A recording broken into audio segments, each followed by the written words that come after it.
Hello there. Let's think today about bowls and potatoes and wind. But first we'll read from Matthew 4. As Jesus was walking beside the Sea of Galilee, he saw two brothers, Simon called Peter and his brother Andrew. They were casting a net into the lake, for they were fishermen. "Come, follow me," Jesus said, "and I will make you fishers of men." At once they left their nets and followed him. Going on from there, he saw two other brothers, James, son of Zebedee, and his brother John. They were in a boat with their father Zebedee, preparing their nets. Jesus called them, and immediately they left the boat and their father and followed him. It's a familiar scene, and I don't doubt that we imagine it happening on a sunny day with Lake Galilee placid and blue in the background as Jesus calls these first disciples. But it didn't stay like that forever. Read the beginning of Luke 5 and you find some of those same fishermen so uncomfortable having Jesus around that Simon actually asks him to leave. Of course, Jesus doesn't. Nor does he abandon them later when we read about such a ferocious storm on Galilee that even those experienced fishermen feared for their lives. They're right out of their comfort zones. There's an old prayer which takes this imagery of fearing an unknown, unpredictable sea and makes it a metaphor for something else. Disturb us, Lord, when we are too pleased with ourselves, when our dreams have come true because we dreamed too little, when we arrived safely because we sailed too close to the shore. Disturb us, Lord, when with the abundance of things we possess, we have lost our thirst for the waters of life. Having fallen in love with life, we have ceased to dream of eternity, and in our efforts to build a new earth, we have allowed our vision of the new heaven to dim.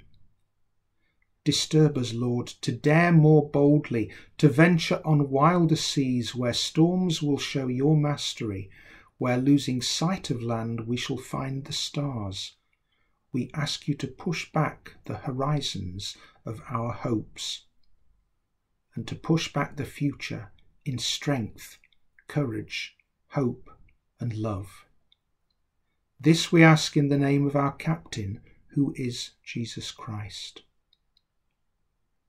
According to some sources, the author of this prayer was Sir Francis Drake, the 16th century sea dog, who allegedly found time to conclude a game of bowls on the Hoe at Plymouth before he finished off the Armada, the armed Spanish fleet threatening England's safety.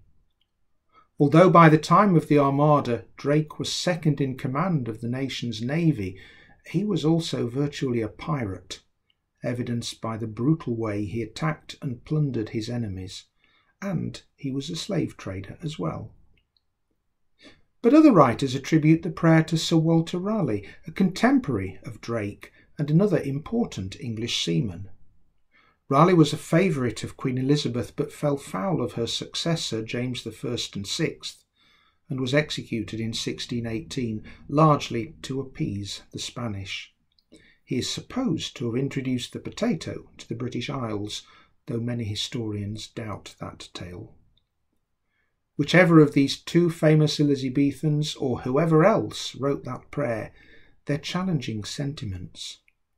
A decade ago I was inspired by the ideas in the prayer, and I wrote the following hymn text.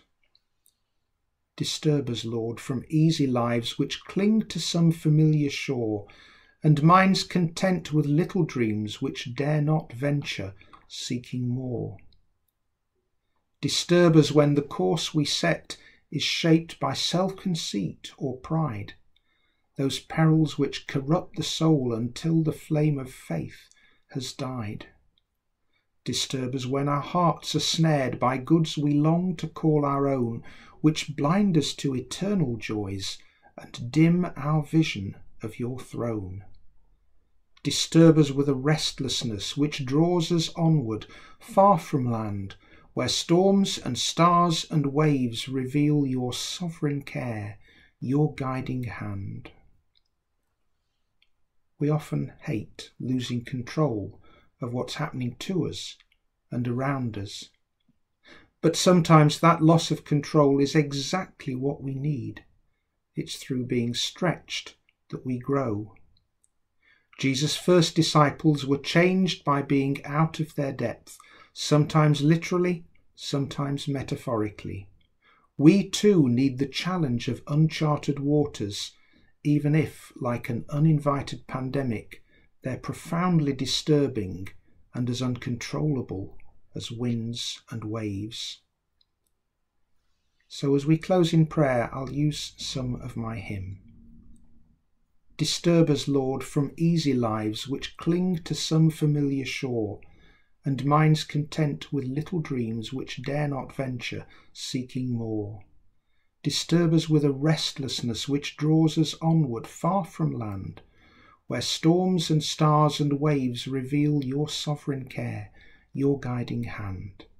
Amen. Until next time, take care and trust God.